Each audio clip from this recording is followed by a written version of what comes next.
The recipe I'm choosing to do out of Sean Sherman's The Sous Chef's Indigenous Kitchen is the chocolate pecan bites. There aren't too many ingredients listed here, but some that I usually don't go out and buy at the store would be cocoa butter and vanilla bean. Okay, I'm walking into Hy-Vee right now, and I don't need that many ingredients. I already have salt, so all I need is vanilla beans, agave nectar, raw cocoa butter, cocoa powder, and pecans. Okay, the easiest ingredient for me to find are the pecans because I get these pretty often, so I'm going to get 2 packages of these. Also, the cocoa powder was really easy for me to find. That was just in the baking aisle as well. And I just ran across this agave nectar, which is in the healthy marketplace of Hy-Vee. Not super hard to find, but I did have to search a little bit for this one. Alright, I just found this vanilla bean. It was by all the spices, so not super hard to find, but definitely something I don't usually think of getting, because usually I use vanilla extract. Alrighty, I just got done in Hy-Vee, except we had one issue. We could not find the cocoa butter. I asked around the store, and they got probably 6 workers out trying to find the cocoa butter, and they could not find it. So I am resorting to Amazon Prime for my cocoa butter, and it should be here tomorrow. So the cocoa butter was extremely hard to find in Hy-Vee, so I resorted to going on the internet, which is actually super easy. I just pulled up Amazon, and there's all these different options for cocoa butter. Not too expensive, and they're on Prime, so they should get here tomorrow.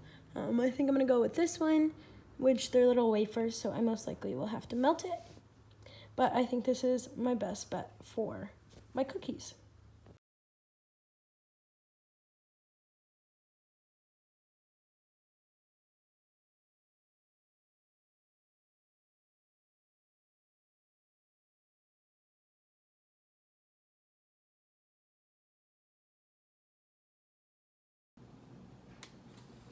So like I said, I'm making chocolate pecan bites. So the first step of the recipe is to line a tray with parchment paper because these are no-bake cookies and they'll be going in the refrigerator.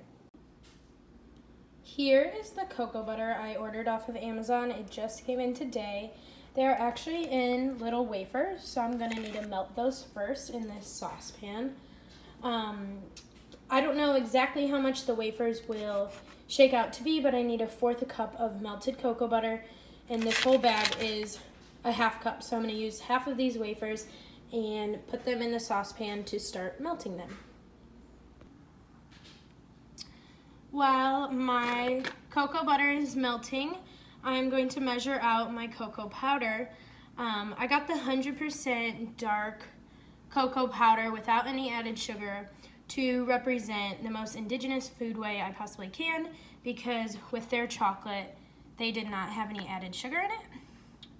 So I'm gonna finish scooping out about 1/2 cup of this cocoa powder, and then I will add it to the cocoa butter once it's done melting in the saucepan.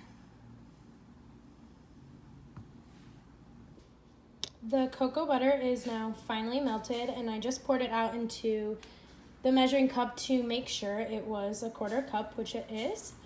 And now the next step in the recipe calls for adding the cocoa powder to the cocoa butter. And I'm gonna stir that up.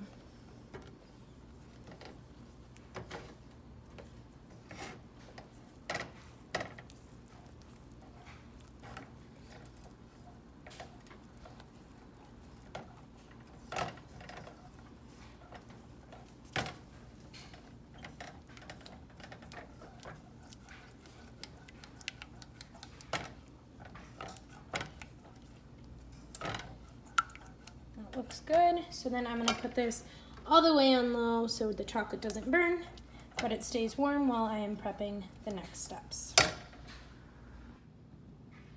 The next step in this recipe calls for grinding up the pecans in a food processor, but I'm a cheap college student and I don't have that, so I'm going to do it the old-fashioned way and chop these pecans until they make a paste.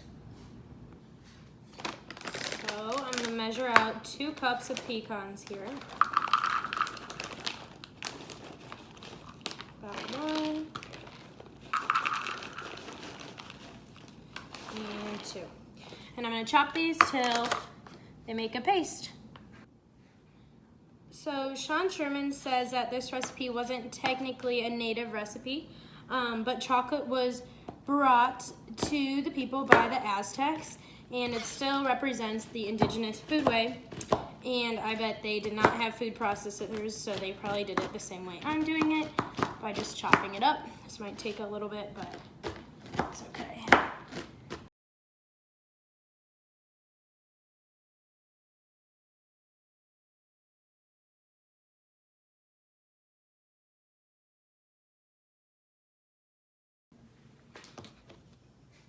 Okay, I've been making some progress.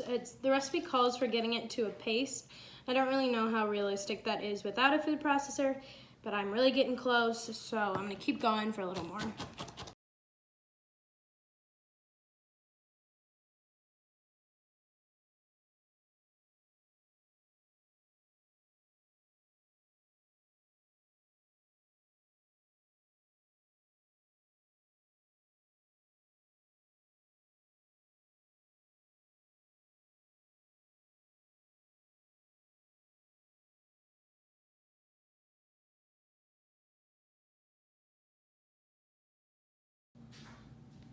While this is not exactly a paste, it's pretty close and the best I can do chopping it, so I'm gonna add these 2 cups of pecans to my large mixing bowl so I can mix in the other ingredients. So next I need to add in the vanilla bean and the agave nectar. So this was the vanilla bean I found at the store, which is actually very interesting. It was like $6 or $7, which just show just this one bean was $6 or $7, which represents the decrease in biodiversity. These aren't that common, so the price is gonna go up. Whereas commodity foods like vanilla bean extract that you would normally find at the store would be much cheaper, just because they are more popular. I take this vanilla bean out, place it here. So honestly, I've never cooked with a real vanilla bean, but what I just did was I sliced it in half, and I'm peeling it open. On the inside, there's like this little brown stuff, so I'm just scraping it out with the vanilla bean, and I think that's what I have to add to my mixture.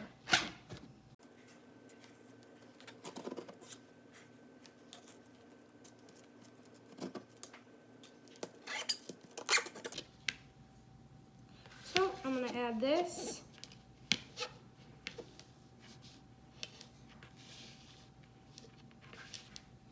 Into my mixing bowl.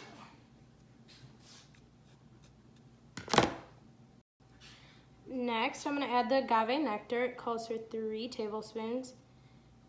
This as well was more expensive. It was like $8, whereas our traditional, what we're used to, honey, would be 2 or 3 in store, which also reflects that decrease in biodiversity. These are harder to find, even though they were once more popular, and they are the indigenous food. So I have my 3 tablespoons in there, and I'm gonna add a pinch of salt, and then finally my cocoa butter and cocoa powder mixture. Okay, here's my pinch of salt. Then I'm gonna grab the cocoa mixture and dump it all in to here. So I still don't have the food processor, so I'm just gonna make sure I mix it really good in here, and then we'll be ready to make our bites. Here is the final mixture with all the cocoa powder, cocoa butter, salt, vanilla, agave, and pecans all mixed together. And now I'm gonna take tablespoon little round chunks and place them on this tray to go into the refrigerator.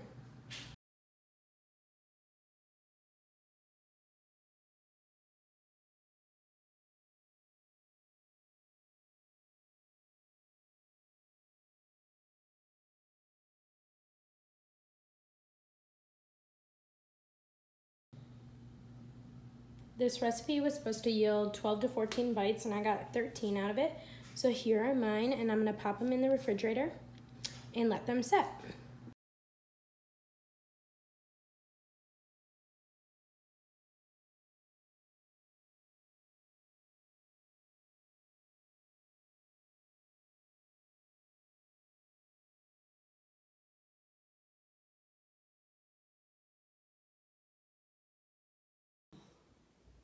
So I had these in the fridge for about 5 hours, probably a little more than you needed to, but I pulled them out and let them sit for about 20 minutes.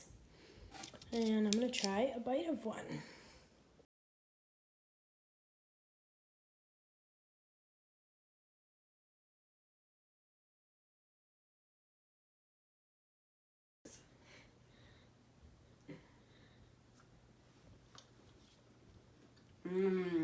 That's really good. Yeah, I like it.